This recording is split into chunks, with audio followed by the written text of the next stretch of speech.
Merci. A'ouz billahi minash shaytani rajim. Bismillahi rahmani rahim. maa ngi jiital ci nuyoo bi suñu imam yi nga xam ne ñu ngi fi teew di leen jox seen yéeguwaay di leen jox seen wàccuwaay ndax yéenay suñuy kilifa fii ci kaw suuf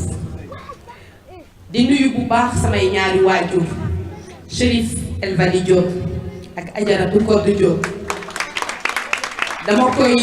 def petit entorse peut-être au protocole parce que dafa am lu ma sama papa mës a wax daf ma ne woon awma compte bancaire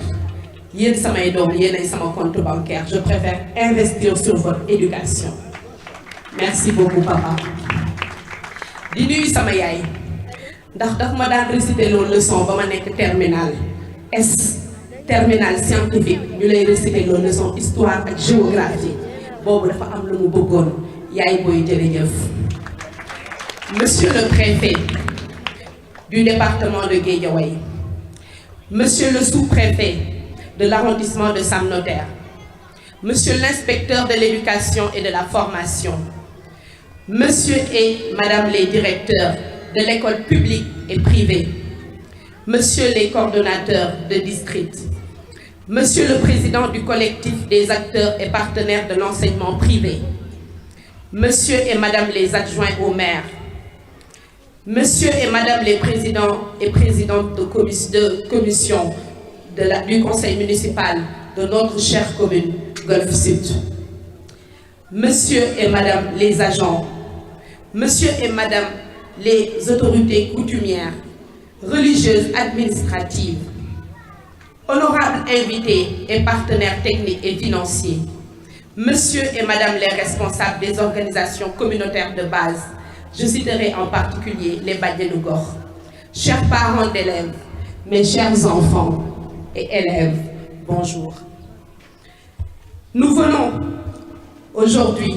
rendre d'abord grâce à Allah pour ce moment de communion, de partage, d'engagement et d'action au profit des populations en général, mais surtout de mes enfants, de nos enfants. su may wax ci suñu njaboot sama xol dafay tooy ndax dama jàpp ni suñu bëggee tabax Sénégal bi ñu bëgg c'est impératif que ñu investir sur nos enfants, c'est impératif que ñu investir en masse sur l'éducation. bi ma yegsee fii ci commune Golf Sud acte bi ma njëkk a posé mooy wër dem xooli école yi nga xam ne dañ ma ko dénk ci sama responsabilité de maire muy école primaire yi sama dugg boobu ci école primaire yi tooyal loolu sama xol ndax dama def constat boo xam ne defe naa ñëw nañ ci suba ba léegi mais c'est bien de le rappeler ndax suñu école yi dafa vétuste suñu école yi lu bari manqué na fa mais surtout suñu école yi digne ñu pour construire les humains que nous voulons, les citoyens que nous voulons pour demain. Donc c'était tout naturellement que je me suis dit que nous allons donner à ce mandat le sceau de l'éducation. Oui, je me plais de le dire et j'en fais un sacerdoce avec tout mon bureau municipal, avec toute l'équipe municipale, l'ensemble des conseillers, l'ensemble des présidents de commission. ñu jël mandat bi nga xam ne dénk nañu ko teg ko ci sceau maanaam jagleel ko l'éducation de nos enfants. ci loolu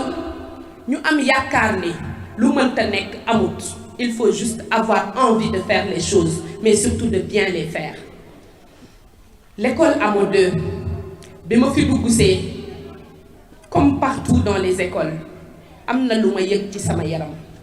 surtout les problèmes d'insécurité des bâtiments yi nga xam ne mën na xëy daanu ci suñu kaw njaboot. Oui, nous avons choisi de raser complètement et de reconstruire une nouvelle école parce que nous pensons sincèrement que nous devons réfléchir et proposer école yu bees, tabax yu yees, mais surtout tabax yu moderne yu gën a adapté pour que nos enfants puissent être dans des écoles, mais surtout qu'ils puissent être dans un environnement de qualité.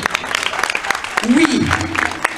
nous avons demandé à notre bureau municipal et à notre conseil municipal de réorienter le plan d'investissement bi nga xam ne dañ ko fi fekk et ils ont accepté à l'unanimité de prendre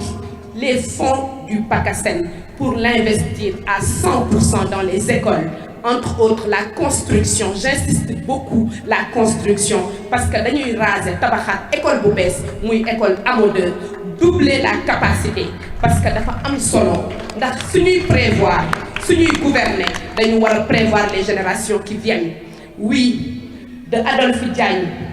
au rond-point de la Case, il y a une seule école et c'est cette école Amo 2. te ku xam développement de la commune de Golf Sud, xam la population de Fadia, xam la population qui tourne entre l'école Adolphe Diagne ak fii nga xam ni 6 classes c'est largement insuffisant pour accueillir le nombre d'élèves qui veulent intégrer cette école Amo 2. Donc c'était un choix pour pouvoir permettre au maximum de parents d'inscrire leurs enfants dans l'école publique sénégalaise parce que cette école a formé des présidents. Tous nos présidents sont sortis de l'école publique. Donc il est temps que nous redorions le blason de l'école publique sénégalaise. Je remercie vraiment Alocha. Je remercie And Defar Amo. De remercier particulièrement les parents d'élèves. Je veux nommer M. Sow, le président des parents d'élèves. Mais tout l'engagement que j'ai vu depuis que nous avons ce projet derrière la reconstruction de cette école. Et je crois que le geste qui vient d'être fait tout de suite est un geste symbolique. Et c'est ce que nous appelons l'engagement citoyen, la participation citoyenne qui doit être une réalité pour permettre aux maires que nous sommes de pouvoir avoir de grands rêves pour notre commune, entre autres pour l'éducation, qui est le secteur phare pour former les humains de demain, pour former les citoyens de demain, mais surtout pour former un pays qui se développe. Je remercie mes adjoints. Entre autres, M. Ndim, standing ovation pour M. Ndim. M. Ndim, vous avez tout mon respect et vous le savez. Quand je parle de lui, je parle avec émotion. Parce qu'à chaque fois que nous sommes dans le bureau municipal, dès qu'il prend la parole, la première chose qu'il me dit, Khadija, les écoles, c'était un engagement. Nous ne pouvons pas nous limiter à des engagements, nous devons agir. Merci pour ce rappel. Nous portons en fardeau, en sacerdoce, l'école sénégalaise en particulier, l'école golfoise, parce que nous pensons qu'en tant que maire, en tant que conseil municipal, nous n'avons pas la possibilité d'intervenir partout, mais nous avons la capacité d'agir localement pour pouvoir montrer que c'est possible et surtout pour montrer des modèles d'école qui peuvent être répliqués. L'objectif que nous avons, c'est de dire que construire une nouvelle école avec le modèle que nous souhaitons et pouvoir présenter à des partenaires et leur dire voilà ce que nous voulons. Si vous voulez nous accompagner, venez nous accompagner sur la base de ce que nous avons choisi. Nous n'acceptons pas qu'on nous impose des modèles. Nous avons la latitude et le choix de proposer des modèles. Et cette école que nous allons construire ici, sur ce site, sera un modèle d'école que nous souhaitons repliquer autant que faire se peut dans toute la commune de Golf Sud. Reconstruire l'école Amo 2, mais aussi reconstruire les édicules, maanaam toilettes yi nga xam ne moo nekk ci école yi ndax ku dugg ci suñu école doom yi xam ne toilettes yi ni mu mel jaaduwul. Donc tout le budget du PACASEN a été réparti en 2 lots. Le premier pour la construction de cette école, mais surtout le deuxième pour la reconstruction de tous les édicules, de toutes les écoles de la commune de Golf Sud, pour que nos enfants, mais surtout pour que nos jeunes filles qui vont dans ces écoles y aillent dans des conditions de sécurité, mais aussi dans des conditions sanitaires qui respectent la dignité humaine. Je remercie particulièrement le PACASEN pour ces 2 projets. Mon équipe municipale, je veux nommer à sa tête M. Ibrahima Diop, qui sans cesse m'accompagne et me donne davantage le courage et surtout la force d'entreprendre et d'oser. De lancer seulement la construction des écoles ou leur reconstruction. Nous voudrons inviter et nous engager tous dans un changement de paradigme. Construisons, reconstruisons, entretenons, prévenons, mais surtout garantissons un bon suivi, une bonne gestion, un bon entretien, mais aussi une bonne gouvernance de nos infrastructures. Je lance cet appel solennel pour que toutes les populations de Golf Sud se mobilisent, pour que nous puissions entretenir nos écoles, pour que les anciens élèves puissent s'investir pour un avenir meilleur par rapport à leurs écoles, qui les ont formés et qui les ont poussés à devenir ce qu'ils sont aujourd'hui. Je lance aussi un appel à toute l'équipe pédagogique, à tous les parents, les organisations communautaires de base, les partenaires, pour qu'ensemble, nous puissions bâtir un avenir meilleur pour nos enfants. Cet avenir commencera par dire oui à des investissements de masse, à des investissements de qualité autour de l'école, mais surtout autour de nos enfants. Je vous remercie pour votre attention. Merci beaucoup.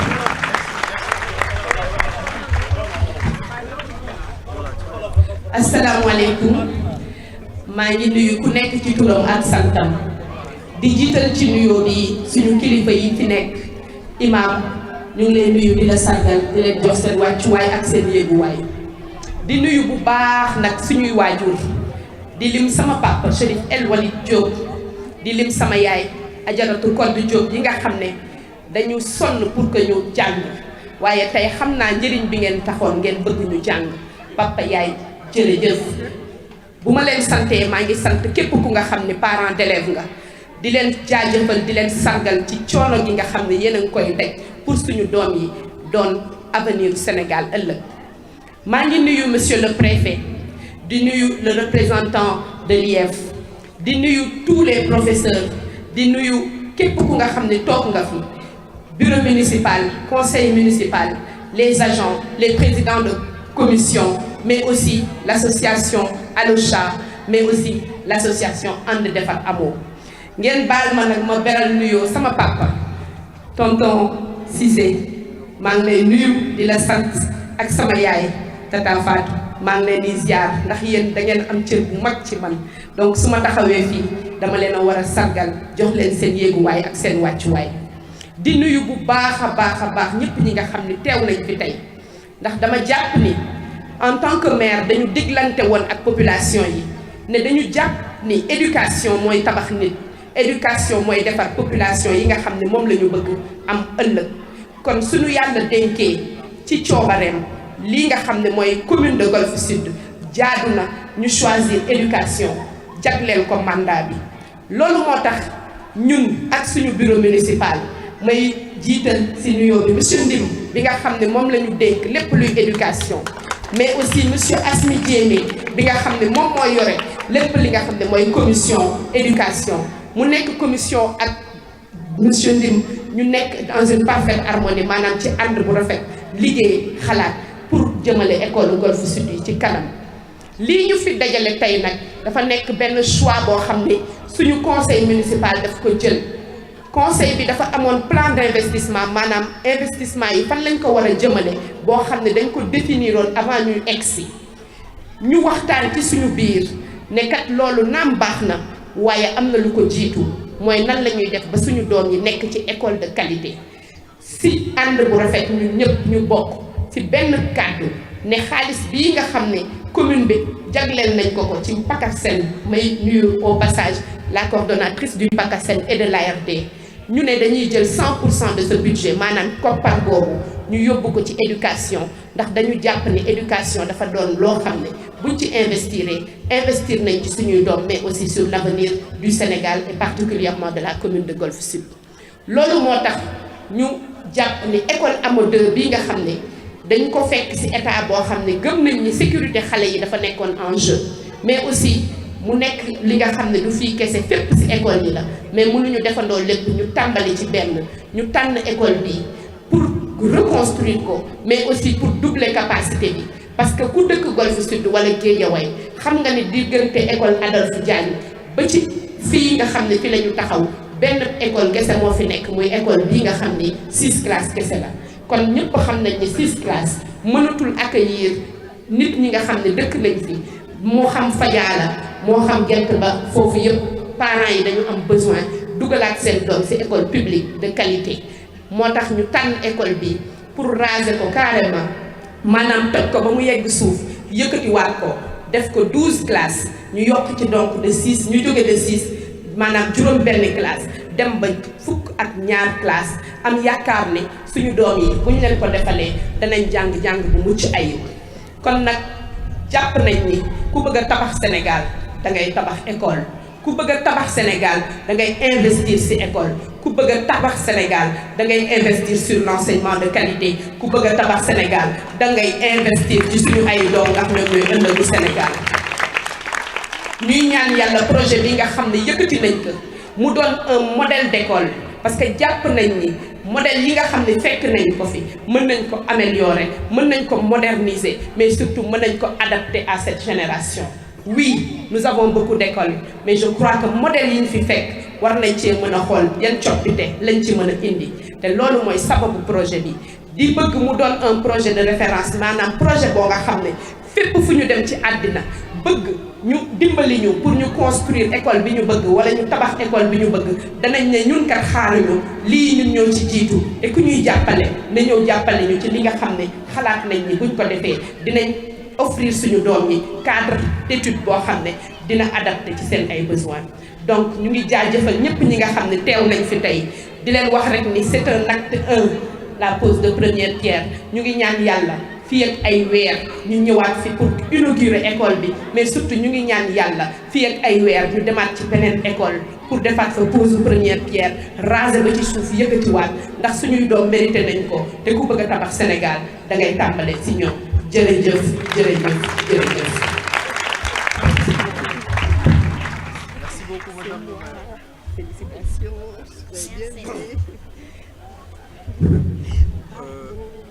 Voilà, merci beaucoup.